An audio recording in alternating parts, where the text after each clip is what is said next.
وذكر فإن الذكرى تنفع المؤمنين. So yes, this house was built by Ibrahim and Ismail alayhim salam, and they were generations before the Prophet Muhammad, peace and blessings be upon him. But through time, as we see, the Arabs came from the descendants of Ismail alayhi salam because he married from one of the ancient Arab tribes. And over time, yes, there was polytheism that was practiced. As a matter of fact, during the time of the Prophet, peace and blessings be upon him, they still revered the Kaaba as a holy place, but there were polytheistic practices that they did around the Kaaba. Allah even mentions in chapter number 8, verse 35, and their prayer was nothing more than hand clapping and singing. So this is what Allah subhanahu wa ta'ala is talking about, how they prayed. But consider this, when the Prophet, peace and blessings be upon him, became a prophet and came around the Kaaba with struggle and with hardships, and the companions that followed him in secret in the beginning, the converts to Islam, they still revered the Kaaba as the original house and structure of monotheistic practices. And they did this with struggle. So what's interesting is to see how the Prophet, peace and blessings be upon him, renewed what was originally there. The practice of Islam, worshiping Allah alone. And as a matter of fact, Allah subhanahu wa ta'ala, when he told Ibrahim, he said, طَهِّرَ بَيْتِيَ لِلطَّائِفِينَ, and to purify the house for the ones that make the tawaf, the ones that circumambulate around the Kaaba. وَالْقَائِمِينَ وَالرُّكَعِ السُّجُودِ, and the ones that stand in prayer and prostrate and go into prostration and bowing. So looking at the greatness of this Kaaba and understanding how the Prophet, peace and blessings be upon him, renewed something and didn't bring anything new, which is a manifestation and worshiping Allah subhanahu wa ta'ala alone.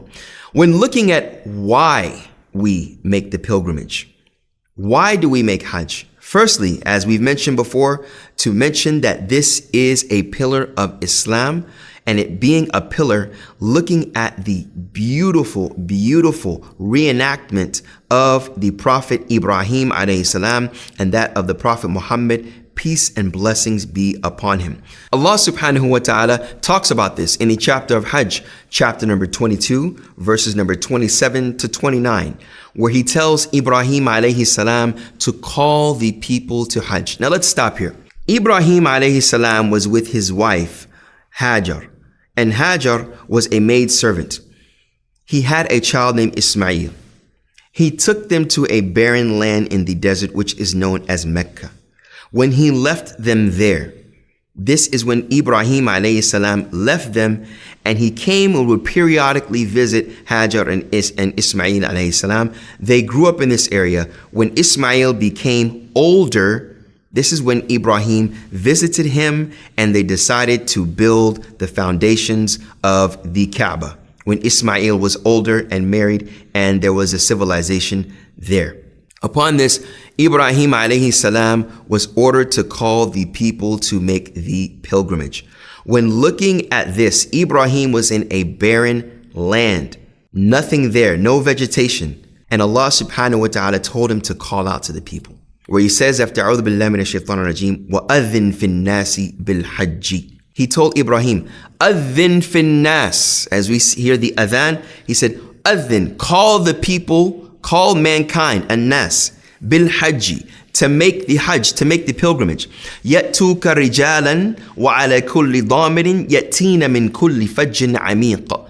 They will come to you by foot, on every lean camel, through every distant valley. Why? لِيَشْهَدُوا مَنَافِعَ لَهُمْ, to witness what is beneficial for them. And that is the answer to the question why. The primary answer, to witness what is beneficial for them. وَيَذْكُرُ اسْمَ اللَّهِ فِي أَيَّامٍ مَعْلُومَاتٍ, and remember the name of Allah in the well-known days. So let's stop here. Ibrahim was ordered to call the people to Hajj. And it was even mentioned that Ibrahim said, how am I going to call the people? They cannot hear me. Allah subhanahu wa ta'ala, being the all-hearing, the all-wise, the all-knowing, the all-merciful, told Ibrahim, do not worry. Upon you is the call, and it is our responsibility to bring the people. And as he said that they will come by foot, till today, we see people come from distant lands, and they're only goal in life when they reach a certain age is to make Hajj.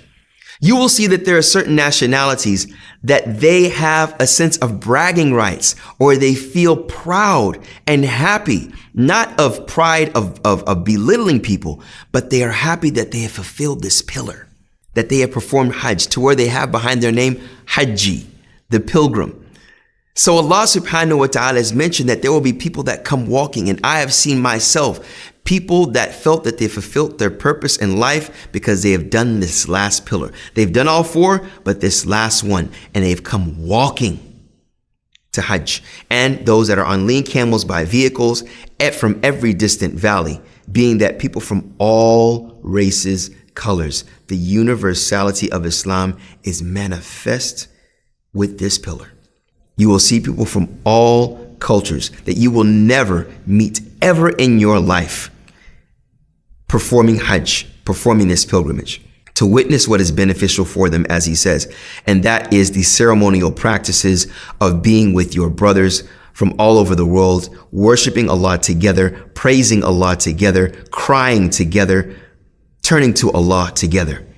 And then Allah subhanahu wa ta'ala mentions in these well-known days, which we will talk about, and then distributing the meat.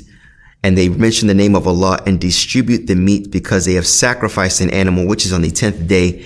And Allah subhanahu wa ta'ala continues to say, وَأَطْعِمُوا الْبَائِسَ الْفَقِيرَ فَكُلُوهَا وَأَطْعِمُوا الْبَائِسَ الْفَقِيرَ, and eat from it, and also distribute the meat to the distressed and poor people. So here Allah subhanahu wa ta'ala mentions to Ibrahim what to do and why he should do it, because it is a beneficial practice for those people, to where they will, for example, slaughter and sacrifice an animal, which is one of the practices, feed themselves and feed those that are distressed and poor.